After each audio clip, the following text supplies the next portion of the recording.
இருக்காரு bill Gates. ஆனால் குறை சொன்னவங்களாம் அவர் கம்பெனியில் ஊழியர்களாக வேலை செஞ்சுக்கிட்டு இருக்காங்க. கரெக்ட். நீங்க என்ன நினைக்கிறீங்கன்னு எனக்கு புரியுது. இவர் பெரிய பில் கேட்ஸான்னு கேட்குறீங்க அதானே? இல்லை, அவ்வளோ பெரிய சீன்லாம் இல்லை. சும்மா கேள்விப்பட்ட விஷயம், சும்மா ஒரு ஃப்ளோவில் இந்த குட்டி கதை மாதிரி வந்துருச்சு. மன்னிப்போம், மறப்போம்.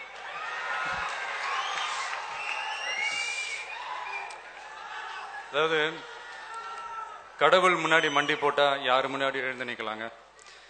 நமக்கு தான் எல்லாம் தெரியும், மற்றவங்களுக்கு எதுவுமே தெரியாதுன்னு மட்டும் நினச்சிடாதீங்க. நமக்கு அத்தனையும் கற்றுக் கொடுத்தவர்களே மற்றவர்கள் தான்.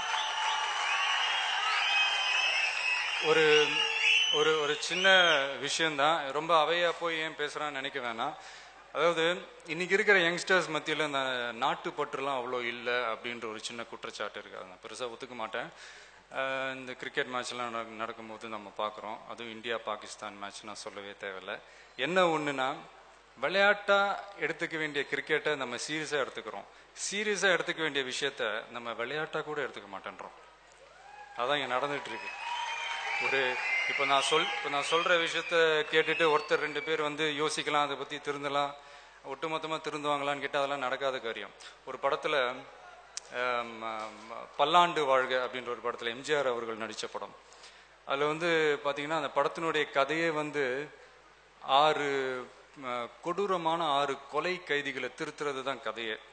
அதில் வந்து ஒரு சீனில் வந்து சில காலேஜ் ஸ்டூடெண்ட்ஸ் வந்து கிண்டலாக பேசிட்டு போவாங்க. இந்த 6 கைதிகளை திருத்திட்டிங்கன்னா இந்தியாவே திருந்திருமா அப்படின்னு கேட்பாங்க. அதுக்கு எம்ஜிஆர் அவர்கள் வந்து ஒரு இந்தியா மேப் எடுத்து அதுக்கு பின்னாடி ஒரு மனுஷனோட முகத்தை வரைஞ்சி அதை தாறுமாற கிழிச்சு கீழே போட்டுருவார். போட்டுட்டு சொல்லுவார், அதில் அந்த இந்தியா மேப்பை ஒன்றா சேர்க்கறதுக்கு ட்ரை பண்ணுங்க அப்படின்னு சொல்லுவார். உடனே இந்த ஸ்டூடெண்ட்ஸ்லாம் ட்ரை பண்ணுவாங்க, ஒன்றா சேர்க்கறதுக்கு அவங்களால முடியாது. உடனே சொல்லுவார், அந்த மனுஷனோட முகத்தை ஒன்றா சேர்க்கறதுக்கு ட்ரை பண்ணுங்க. ஓகே, இது 2 கண்ணு, இது காது, மூக்கு அப்படின்ட்டு ஒன்றா சேர்த்துருவாங்க. இப்போ அதுக்கு பின்னாடி என்ன இருக்குன்னு கேட்பாரு. இந்தியா மேப்பு கரெக்டாக இருக்குது அப்படின்னு சொல்லுவாங்க.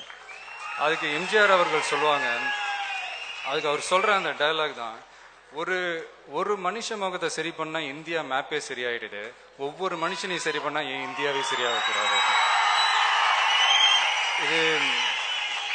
இது நான் ஏன் இங்கே வந்து உங்ககிட்ட பேசுகிறேன்னு எனக்கு தெரியவே இல்லை. சும்மா எனக்கு அந்த படமும் சரி, அந்த கதையும், அந்த சீனும், அந்த டயலாகும் ரொம்ப நாளாக மனசுக்குள்ளேயே இருந்துச்சு. சும்மா உங்ககிட்ட ஷேர் பண்ணிக்கணும்னு ஆசைப்படுறேன், அவ்வளோதான்.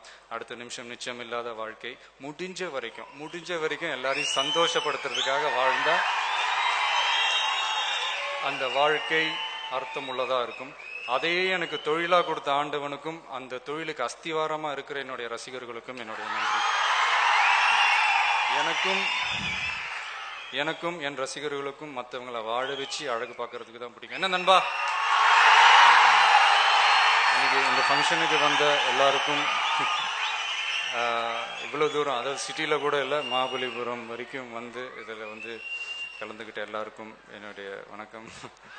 முக்கியமாக டிஆர் சாருக்கு என்னுடைய வணக்கம். தேங்க்யூ.